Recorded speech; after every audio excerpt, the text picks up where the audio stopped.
Hey,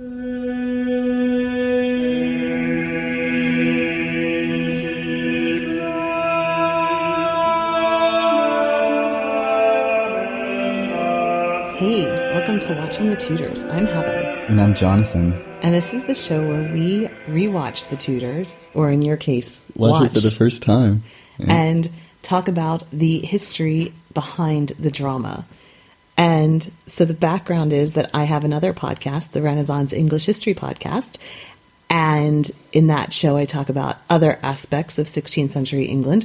And I thought it would be fun to have a different show where we went back and looked at the Tudors and talked about what was true and what wasn't. And my background is that I really know nothing about history. You know, on one of our first dates, you asked me why anybody would actually want to study history. I did. You're asking me genuinely. I actually went there and said, why would anyone... Oh, what did you major in? History? Why would anyone want to major in history? You gave me a pretty good answer. I married you. It worked. It worked. You got me to marry you. So wait. No, you got me to marry you. Oh, yeah, that's how that goes. That's what I meant. So yeah, I know nothing about history except that my wife likes it. So I thought this would be a good way for me to sort of catch up a little bit on your favorite period of world history, which is this time. So it's perfect. Fun? And they made a cool TV show just for the occasions. Okay. And I have to say that I'm quite enjoying this history stuff a little bit. It's interesting and intriguing, and I can actually understand for myself why a person would be interested in history. It doesn't just seem boring. I was one of those people that just thought it was dates and battles and who cares? I don't care what if this king was born in this day. I don't care. But this stuff, this history, cool. It's fun. I don't have to remember any dates. And the thing is, anyone's name. What I'm much more interested in, the Tudors focuses on the Tudor court, right? Mm-hmm. And if that's where all the drama was, and that's great. But I'm really interested in how everyday lives were impacted by the decisions that were made. And it's interesting now looking back at what was happening at the Tudor court and seeing how it's not just about dates and treaties and whatever, but each of these things are important because they affected millions of people's lives. So Henry having a crush on Anne Boleyn and going away from the church, from the Catholic Church, impacted the faith, literally what you were allowed to believe for millions and millions of people. And that's why it's important. And it still is with us. Yeah, still now. Yeah. We're not all Catholic.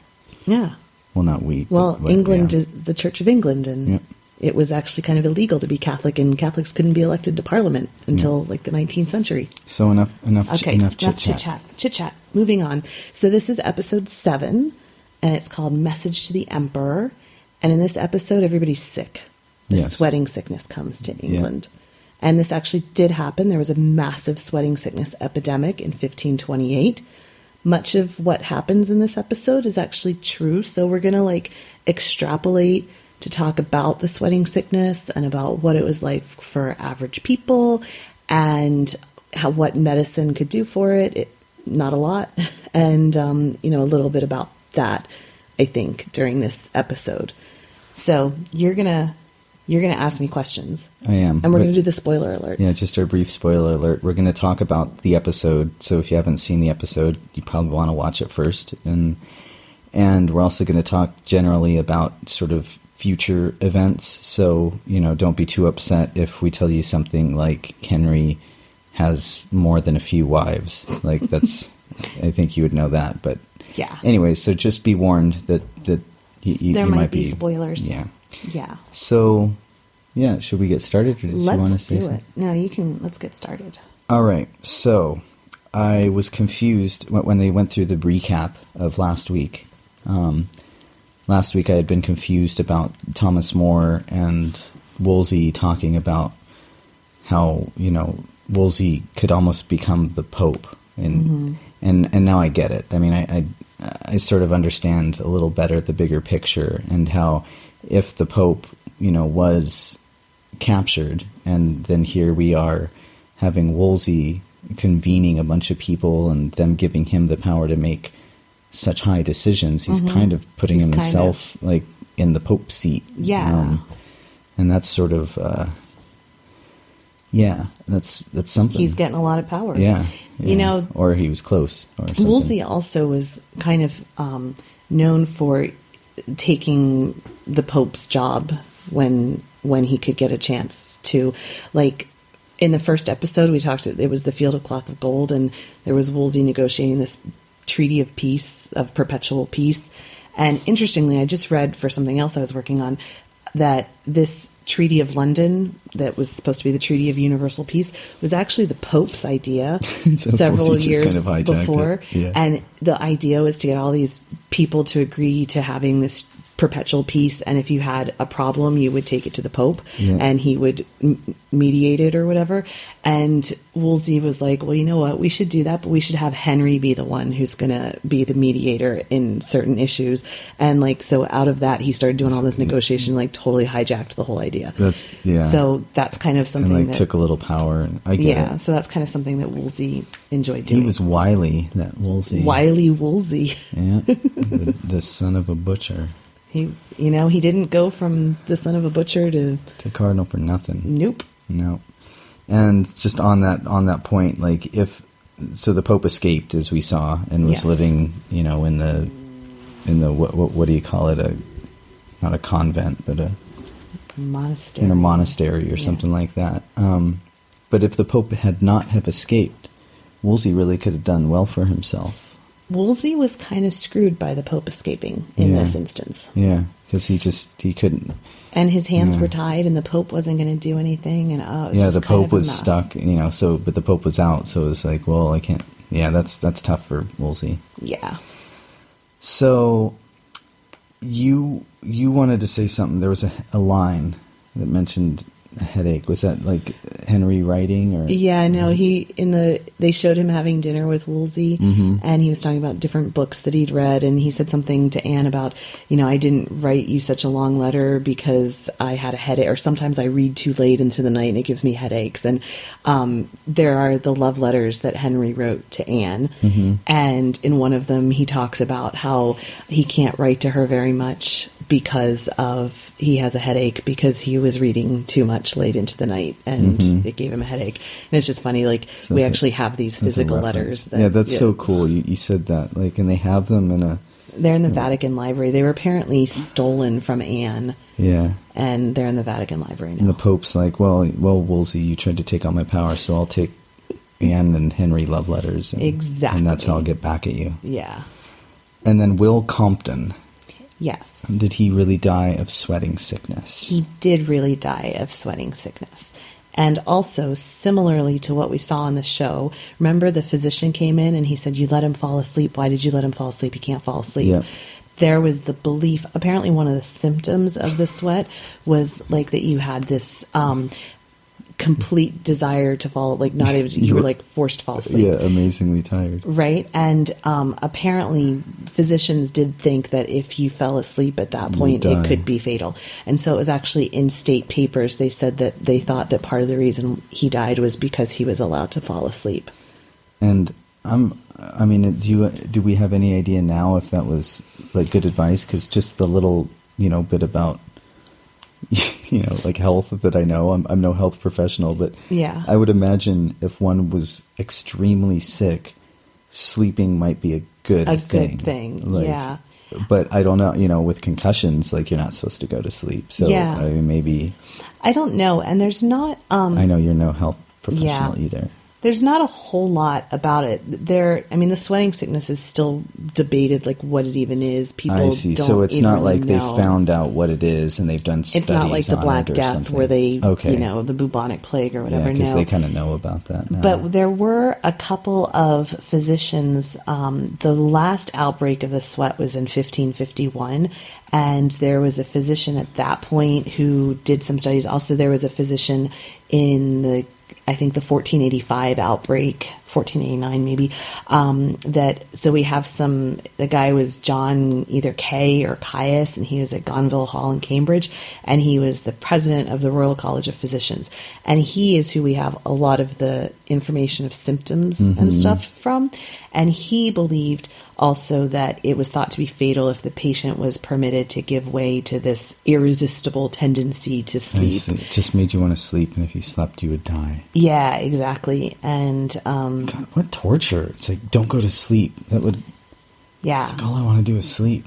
So just a description of the disease. The other thing is like it was really, really sudden. So they say like it was like the saying was that you could be merry at breakfast and dead by dinner.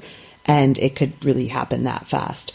And so I'm just reading from this website that talks about the history of the sweat. And it says it began very suddenly with a sense of apprehension. So you would start to feel apprehensive and have cold shivers, sometimes very violent, and then giddiness, headache, and severe pains in the neck, shoulders, and limbs with great prostration. And then after this cold part, which might last from half an hour to 3 hours, then you had this stage of heat and sweat. And the sweat broke out really suddenly, and it seemed like that there was no cause for it. You were just going along being cold, and then suddenly you start sweating. And then the sweat that was poured out after that came out, you got a sense of heat, and then headache and delirium, rapid pulse, intense thirst, and then palpitation and pain in the heart were frequent symptoms. No eruption on the skin was observed, so it wasn't like bubonic plague where you had the sores stuff. And so Caius, the guy, he doesn't make any kind of allusion to any kind of symptoms like that. And then in the later stages, there was either general prostration and collapse or an irresistible tendency to sleep, and that was thought to be fatal if you gave way to it. That sounds horrible. And it would all happen so fast. I mean, it would literally. Thank God it wasn't like days, but geez, Can you imagine how terrifying that would have been? And especially like what I think is the craziest part, right, of this whole thing is that the first, it almost seems silly to me that the first symptom is apprehension. Like, wasn't everyone in London like apprehensive? Right. Do you know what I'm saying? Yeah. It's like, of course you're scared because like you're scared you're going to get it, but then I guess it kind of ramps up. That's just. Because then you'd be freaking out, like, do I feel more apprehensive? Like, maybe I'm getting it. And exactly. It's like... And then also, it mostly came in the summer, and it would go away by the winter. How weird. Like, I wonder what it was. And then it also... I don't know if you remember, but in one of the... When Henry was writing to Anne after she went away to Hever Castle, he said he wrote in one of his letters to her, you should be fine because usually men are the ones who get it. And that is actually what they found, too, that in general there was a greater proportion of men got it. The best age was between 30 and 40, and few women or children died. What do you mean? Like, if you were able to get it. Let's see. Well, what does it say? It is to be noted that this mortality fell chiefly or rather upon men, and those of the best age is between 30 and 40 years. So if you were between 30 and 40, that's when you would likely. Yeah. Huh, that's and interesting. It says here this narrative emphasized the susceptibility of upper class men as well.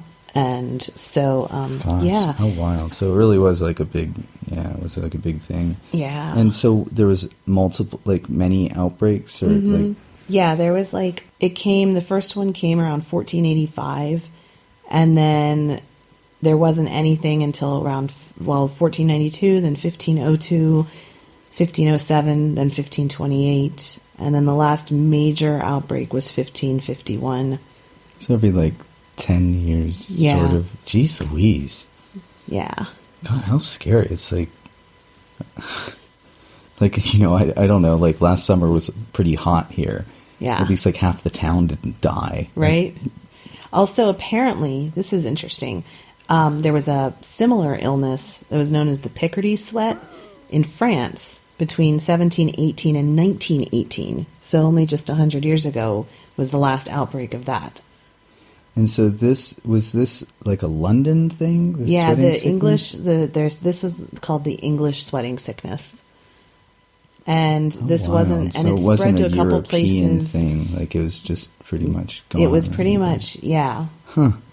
Yeah, and so I guess also some people at the time thought that maybe because it came at the end of the Wars of the Roses when Henry VII came, they thought maybe some of the mercenary soldiers that he brought from Europe brought it over. Brought something. But it That's didn't. kind of far-fetched. And to happen every 10 years. Yeah, I well, I mean, know. the plague was brought by trade people showing up on I the know, South but Coast. it didn't disappear for 10 years and then No. come back. Well, it did. I mean, different versions of the plague would come and go. So the next question I have is why get rid of Norfolk? And I guess, do you think he's just getting rid of people he I think he's doesn't just like trying to circle his wagons. Just clean house. So this is when Wolsey sends Norfolk back to his estate he's like, we in need East you to, Anglia. We need you to hang out there. Why? Well, We the just king need you said to, yeah. there's something important. Very important. Wink, wink. Yeah. He's just trying to get rid of people who are his enemies. And then I thought it was a cool scene. Like they showed Henry with all his medicine. Like he goes over and opens his medicine chest. Like that was pretty cool. And when I brought that up to you, you kind of said like, yeah, Henry loved his medicine. So tell me a little bit about Henry and his medicines. Well, Henry was actually really hypochondriacal. And I think in part it's because, I mean, his brother died possibly of the sweating sickness. You know, his brother died when he was young and he saw a lot of his friends dying. And he was really I think if you're in that position, you could go one of two ways. I'm guessing, doing some pop psychology. You could either go okay, well, I could die tomorrow, so I'm really going to have a lot of fun and just enjoy life and blah, blah, blah. Or you could be really hypochondriacal, and learn all you can about medicine and blah, blah, blah, blah, blah. And he went that way. And he did. He had this whole medicine cabinet, and in one of the letters to Anne, he talked about different things that she should be taking, and he had this traveling medicine cabinet with all these different kinds of things. He was really interested in the voyages to the New World and the different things they were bringing back with the medicines and stuff. Yeah, and so he really was like that. And he also, whenever there was an outbreak, he sequestered himself like he did in this episode. He really did. At one point, he stayed, when a severe sweat hit in 1517, he left London for almost a year. Jeez, that's a long time. At one point, he refused to see ambassadors. But, of course, he was kind of, even when he was in isolation, it was still a little limited because he had servants and stuff. The guy dropping off the food, and it's if that guy's going to, and then the one guy, collapsed. Yeah. Yeah. It's okay, well, so much for sequestering. You got the guy bringing you food dying. Exactly. Yeah. And he wasn't about to cook his own food. Yeah. That'd be funny. That'd be like the comedy, the Tudors comedy edition. Henry cooking his own food. I don't know how to cook this. Yeah, and he did have his personal physician. And when Anne got sick, he sent his physician to check on her. And I'm sure he still had concubines, or what, they just were the sequestered ones. I don't really think he did, because he was so religious and devout. I mean, this show makes it look like he's just having sex with everybody all the time. It's everyone having sex with everyone all the time. It's not just him. It's this is a whole different thing, but I really don't know how realistic that is, just because of people getting pregnant and hiding it, and there wasn't reliable birth control and reliable abortions and access to that kind of stuff. I mean, there were herbs that people took and stuff like that. And I just don't. Anyway, Henry was really devout, and he actually, as far as kings and mistresses go, he wasn't have that many. He wasn't who was it? The lady the baby maker. Yeah. Anne of Cleves' grandfather, I think. So it's not a question, but just a mention. That was a strange Thomas Tallis scene with the two girls came in, and he told the one to stay and started making out with her, and this show's just kind of interesting. They're doing really strange things to Thomas Tallis. I don't understand it. And then the Battle of Naples, or whatever that was. They referred to it. What was that part of a war? That was just part of this ongoing war that the sack of Rome was part of, and it's really complicated. It's called the Italian States War, and it was basically because Emperor Charles V came from the Habsburgs, and then he also became the king of Spain. And he had all these dominions, and apparently through one of his lines, he thought he had a claim to these different states that were Italian states.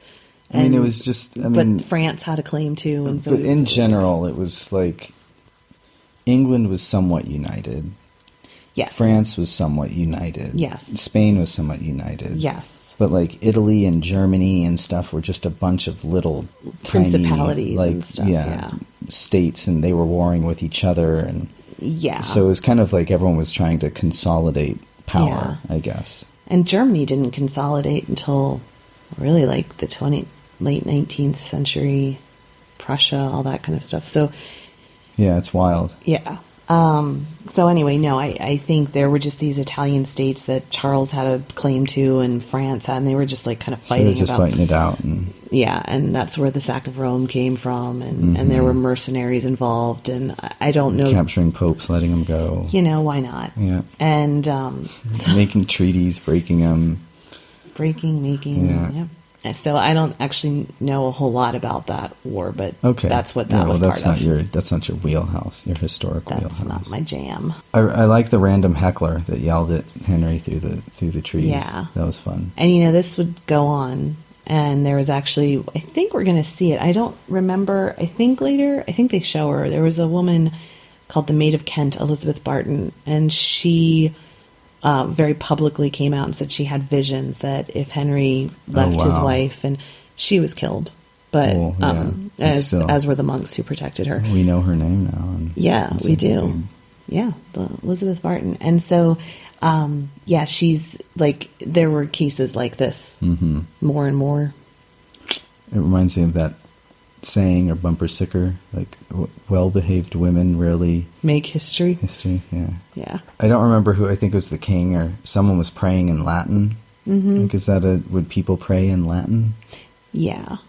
Like, primarily, or do we know? So I don't know about just your average Joe Schmo. Yeah, but educated I don't think folk. your average Joe Schmo would. But yeah, because the Bible was in Latin, and so you learned your rosary prayers, all that kind sense. of everything. Yeah, and church services and everything was all in Latin. Yeah. So like, the way we learn Our Father who art in heaven, hallowed be thy name, we would have learned all of that in Latin. So when we went to say it, that makes a lot of sense then. Yeah.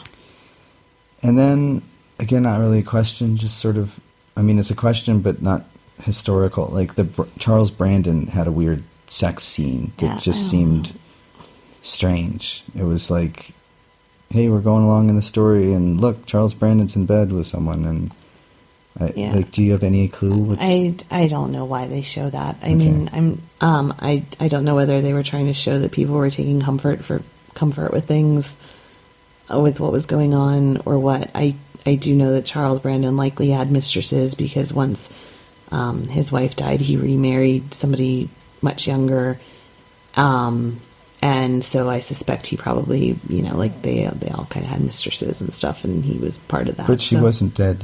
No, she wasn't dead yet. Point. No. Okay. But I think that it probably, like, he was always a womanizer, and so I don't know whether it was just showing that and setting up for that or what. But I would suspect it's just to show how people were trying to take pleasure in everyday life as long as they could. But I don't know. Okay. So, and just about the sweating sickness again, because they went back to it. Just, that's like really scary. I think on this outbreak, it was like 40,000 people in London alone got it. And so it was a lot of people. It was like a really sad conversation with the king and Wolsey. They were kind of almost saying goodbye to each other, like they didn't know if they would survive. Yeah. It's wild. Yeah. And it's also interesting, like, people would make their wills, and, when we make our wills now, like, it's like, okay, well, we'll make our will because you never know what's going to happen, blah, blah, blah, blah, blah. But people then, like, would actually wait until they were, like, on their deathbed, and they would make their will. And women would make their wills before they went into confinement to have babies and stuff like that. And I just think it's interesting, like, you were really, like, face to face with death, like, a lot. And, like, then, too, it was like, okay, well, you might get sick, I might get sick, who knows what's going to happen, and we might die. Yeah. Yeah, because you might. Yeah. And the Queen got really snippy with with Henry? Yeah, she did. That was something. Yeah. She was telling him what for? Well, I think, yeah, it was because he was sending her off to be with Mary for her protection. Mm-hmm. And she said something like, oh, but, your concubine is staying here. Or Yeah, well, I know why you're sending... He's like, I'm sending you away because I care about you. And she's like, you care about her. Uh-huh. Don't act like I don't know. Yep. She's just putting it out there. Well, she was. Do you have any idea what the dream sequence scenes were about? Those just seemed really strange to me. Like, he kept having really weird dreams. Like, just sort of painting the picture of I think it was just or... dramatizing the fear. Yeah, I see. I think. I mean, I've never read anything about Henry that said he was like prone to weird dreams. And this is now like the second time we've seen that. The first was with the Anne Boleyn thing scene. Yeah. So I think that's just kind of their way of just doing sort of like artistic montages interpretation and stuff. Yeah. So about the Pope, like, I mean, About the Pope. I'm sure we don't know if he like lived in a tent, but like, what was his, do we know anything about his situation after he had escaped? He was living in, what was it called? Orvieto? Orvieto. Yeah. Which is a little town. And, he escaped, from what he dressed as a peddler and got out of his Castle Sant'Angelo. And then he lived in Orvieto. He took shelter, is what they call it, in Orvieto. And then he also took shelter in a place called Viterbo. And like, how long was he in these places? Well, like a couple months? Let's see. He returned to Rome in October 1528. And the sack of Rome was in 1527. Okay, so he he wasn't there for like 10 years or something. Yeah, he no, he was kept a prisoner for 6 months, and then he escaped and lived in those two places, and then came back to a devastated and depopulated Rome in 1528. That'd be crazy. No, and it was the sack of Rome, like nuns getting raped and like just real nasty. Like the mercenaries just went crazy. Mm-hmm. It was just like a really bad scene. That's no good. No. And then, so Wolsey went and saw him, or at least in the show. Yes. And the Pope said that he would that he wasn't going to make a decision, but he would send his cardinal to England to form a court. Yes. And was that a thing? Like, that really happened? Mm-hmm. Yeah, it was just Wolsey was the papal legate, and then they were going to convene a court, which Campeggio... Oh, the Legantine Court. There, you're right. So it was called the Legantine Court. Yes. Cardinal Nice. Campeggio so and we can put a name on Court. it. Lorenzo Campeggio. Was that the guy he sent? Yes. Lorenzo Campeggio. Well, sorry to speakers of Italian out there. And our pronunciation is horrible. Spaghetti. Just stop. Campeggio. So, was Anne really sick? Like, was that a real thing? Yes. She and her father both got sick. They don't show her father getting sick in the episode. Her and her father both got sick. That's crazy, and they both lived. And they both survived, yeah. Lucky that. I wonder if they were allowed to sleep. Right? They showed her laying in bed, so... They did.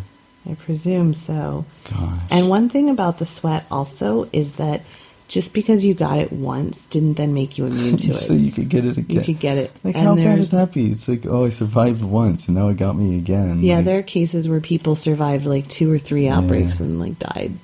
Yeah. How horrible. Just kill me. I'd be like, okay, if I get this, I survived twice. If I get it a third time, just stab me. Yes. Just put me out of my misery. This is right? horrible. And then they mentioned the Lutheran War. Yes. In Germany.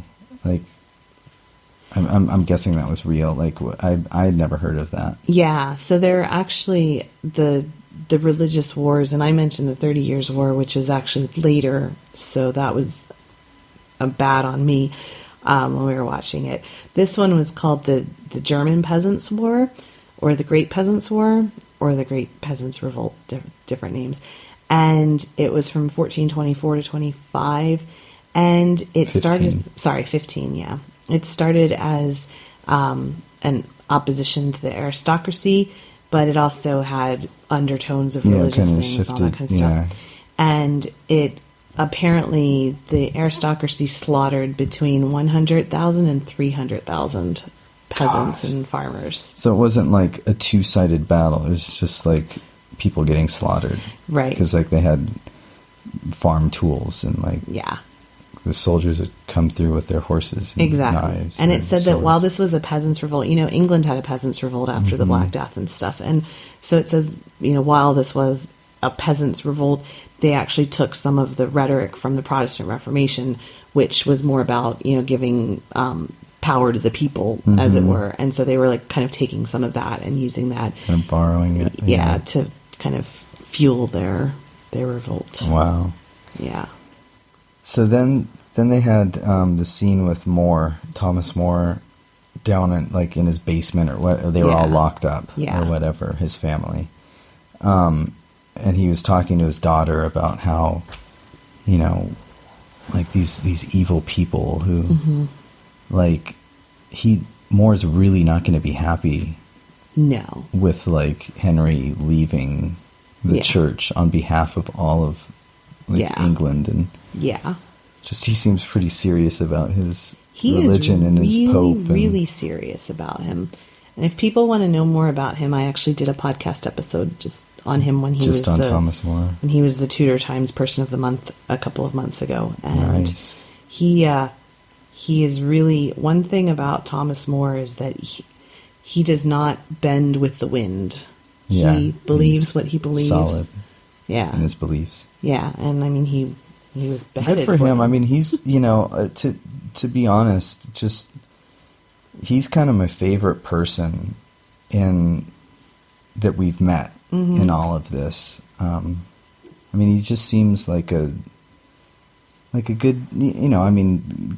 like a good guy. I don't know. He seems he has convictions. He has strong convictions, and he sticks to them. And it's just nice. It seems like you get like what he's thinking, and he's not he's not a yes man. He never pretended to be anything that he wasn't, and he's also not out to get stuff. Because I wouldn't necessarily call Wolsey a yes man, but Wolsey's out for Wolsey. Yeah. And Henry's kind of out for Henry, and Thomas More's out for God. Yeah, his interpretation. Well, yeah, for sure, what he thinks, and that's cool. And More also was really liberal in educating women, so he educated his daughter. And he seems like that in different ways. Like he seems sort of very forward while being like hardcore, religious and traditional in many sense. He seems quite forward thinking, like. And even I think he's got a lot of beef in recent years because of, I think I mentioned before, the Wolf Hall books. Yeah, you mentioned they painted him kind of not very good. And people say that, he did burn Protestants, and he did. Yeah, strong convictions. And he really, truly saw it as a cancer that you have to cut out. It's like the Westboro folks. I mean, I think that they truly believe that crazy stuff that they believe. Yeah. So you can't knock people for looking back through hindsight. Yeah. You can. Yeah. but there's I think it's respectable that they believe so strongly. Sure. Or something. So do we know? You mentioned this before. Like Henry would coop himself up, sequester himself. So that was. Yeah. I mean, that was a real thing. He'd be not locked, but he'd be up in his room just all alone. Or he'd go from palace to, he'd leave London. Like it said, left London for almost a year or over a year. Yeah. That's wild. So he would go from palace to palace out in the countryside and never stay in one place for too long because he couldn't do that now as like a nation's leader. I mean, like the president leaving D.C. for over a year. Like, so Wolsey, I guess, said he was going to go on a pilgrimage to Walsingham. Mm-hmm. What's that about? It's funny. I actually just did a Tudor minute on the Shrine of Our Lady of Walsingham, and it was a shrine in Norfolk that was, I think it was Norfolk, where it had actually predated the Norman Conquest. In 1061, this woman who had the land around there, she was a widow, obviously she was a woman, and she had a dream where a series of dreams where the Virgin Mary came to her and gave her the exact vision of what their house in Nazareth looked like, where they had Jesus. And she told her to build the exact replica in Walsingham. And it became... Sounds legit. Totally legit, right? Yeah. And it became this shrine. And interestingly, you know how we can look up and see the Milky Way galaxy? In the sky? Back then, they called it Walsingham's Way because it led to the Shrine of Walsingham. And the thing was, so you would stop at the one church and take off your shoes, and then you would walk the last half mile barefoot. And it became, they called it England's Jerusalem. It was the most holy place. So it was a huge deal, really big deal. And people would go for all kinds of things. The most popular reason people would go is for fertility. So Catherine of Aragon went lots of times to try to ask for blessings for fertility. And Henry actually, when they had their first child... he went for thanks. Yeah. And then by the time he got back, the kid is dead or something. Close, but yeah. And people, that was something that it was a popular thing to go to pilgrimage to Walsingham and for different reasons. So that's what he's referring to. Cool. The music at the end, that was Thomas Tallis music? Yes. It was his Lamentations, I believe. It was really beautiful. Oh, I'm glad you like it. It almost brought a tear to my eye, and I can, for the first time, understand why you like that music. Oh, wow. It's really pretty. I really got into that. It touched me. Wow. That's special. Great. So, that was neat. And also, it's not Anne, but the actress who plays Anne, she has beautiful hair. That last scene, it was just God, I never noticed how beautiful her hair was. So, yeah, she could be on a hair commercial. All right, so that's my part. What about your overall themes? Well, I think it's just interesting to talk about medicine at this time. That's kind of the piece of how this relates to everyday life, is looking at one thing about this time is we also saw them bleeding. Yes. Yeah, and that was a really common thing, was to be bled even, until relatively recent times. And so, that was the first recourse, was to bleed the toxins. And they still went off of the idea of you and stuff. They went off of the idea of your humors being unbalanced. So it went off of the Greek idea that there were 4 humors. And when you got sick, it was just something in your humors where one humor was stronger than the other. And so the idea was to try to get your stuff back to... That's so crazy. But, it's not so much, because we talk about today, detoxing, and, even when I go to acupuncture... But you don't take a quarter of your blood supply out of your body. There's that part's crazy. Yeah, but just the, I think... The idea of being in balance makes a lot of sense. Yeah, taking a quarter of your blood supply doesn't make a lot of sense. Chopping up your back, the dude, that was just too much. He's okay, we're going to cut his back now, because I've heard this works. And it's I just was reading a book where it's set later. One of the children of Charles I was set after the English Civil War, and basically one of the children died because she was bled too much, and it made her weaker. And then, several months later, another child got the same. Well, she was grown up by that point, but one of the other children got similar sickness, and they wanted to bleed her, and she said, no, I'm not. I refuse to be bled. And they were talking about how she made such a big deal out of she wasn't a good patient, and she, all this kind of stuff. But the refusing to be bled was actually probably what saved her life. Yeah. So anyways, sorry to end on a down note.